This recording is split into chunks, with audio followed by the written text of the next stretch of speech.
Welcome to the fourth and final episode in a Legendarium series about the life of Elizabeth Woodville. In Part 4, The Queen's Vengeance, we will talk about how Elizabeth Woodville took revenge upon the man who almost certainly murdered her sons.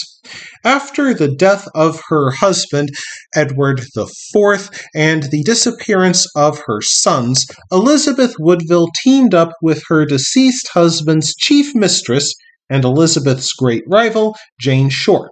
Together, they recruited Margaret Beaufort, the wife of the High Constable and mother to the exiled Lancastrian heir Henry Tudor. With help from Shore and Beaufort, the widowed queen stayed in contact with her allies and plotted her revenge. In October 1483, the women helped to organize Buckingham's rebellion, in which Beaufort's son Henry Tudor would come to England, defeat Richard, and marry Woodville's 20-year-old daughter Elizabeth of York. This would unite the long-warring houses of York and Lancaster. Unfortunately, a severe storm at sea forced Henry Tudor's 7 ships to turn back to France. King Richard III only allowed Elizabeth Woodville to leave her now months-long refuge in Westminster if she rejoined Richard's court. In April 1484, hoping to support her 5 daughters financially, she left Westminster Abbey and took part in ceremonies honoring the man who almost certainly murdered her sons.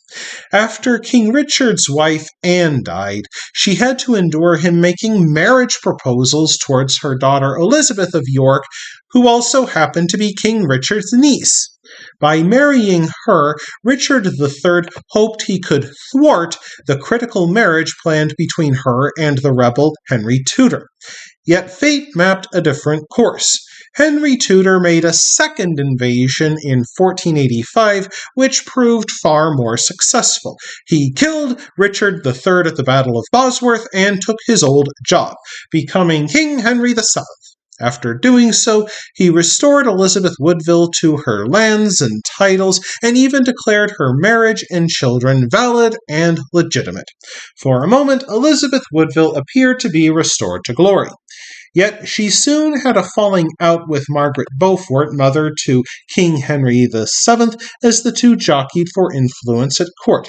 Given that her son wore the crown, it is unsurprising that the wind blew in Margaret Beaufort's favor. Even worse for Elizabeth Woodville, in 1487, a 10-year-old boy named Lambert Simnel claimed to be one of the princes in the Tower and returned to reclaim his throne from the usurper Henry Tudor. King Henry VII crushed the abortive rebellion quickly, but he always suspected that Elizabeth Woodville had been involved in some way. Rumor-mongers began to whisper that Elizabeth Woodville handed over another child to Richard III in place of her own son, and that the real Prince Richard of York would one day reclaim his throne and overthrow Henry Tudor. These rumors strengthened the opposition to King Henry VII, who resented Elizabeth Woodville for giving him this political headache. For a time, King Henry VII tried to marry off the Dowager Queen Elizabeth, then in her 50s, to King James III of Scotland, a man 20 years her junior. The marriage proposal ended when James III died fighting against his own nobles, fleeing the rebels while disguised as a priest. Elizabeth Woodville went into a convent with little protest in 1487, perhaps exhausted with court life after losing her father, brother, and 2 sons to endless intrigues and political violence. For a time, Elizabeth enjoyed herself in the abbey, in part because she received a generous pension and frequent visits from her daughter Cecily.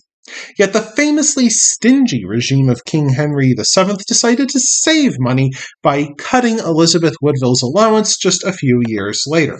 Dowager Queen Elizabeth began to lament in letters that despite being the Dowager Queen of England, she had no worldly goods and could give her children nothing. Yet this unhappiness did not last long.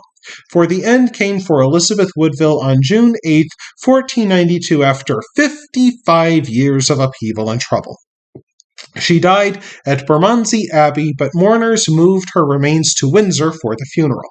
In a shocking development, King Henry VII appeared to pinch pennies at her funeral, spending 1/15 the usual sum and assigning only 5 attendants to carry her coffin.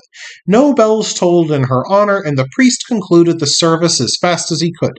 Did King Henry VII do this to spite the woman who feuded with his mother?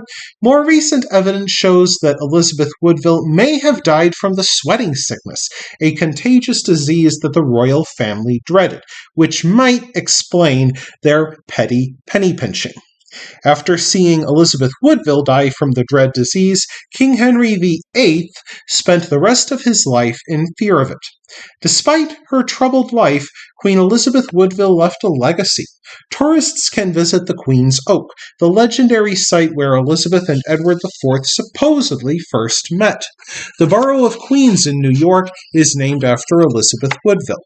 Queen's College in Cambridge regards Woodville as its founder, and her daughter Cecily would later follow in her mother's footsteps by making a scandalous marriage that was judged beneath her station, and it would cost her dearly financially, for she lost her title. In the end, Elizabeth Woodville rested next to her husband, King Edward IV, in the chantry of St. George's Chapel, beside the man who catapulted her from commoner to queen. That wraps things up for this Legendarium series. I hope you enjoyed it. If you did, press like. If you want to see more, press subscribe. And if you've got anything to say, let me know in the comments section. Thanks again for joining me, and I hope that you have a great rest of the day.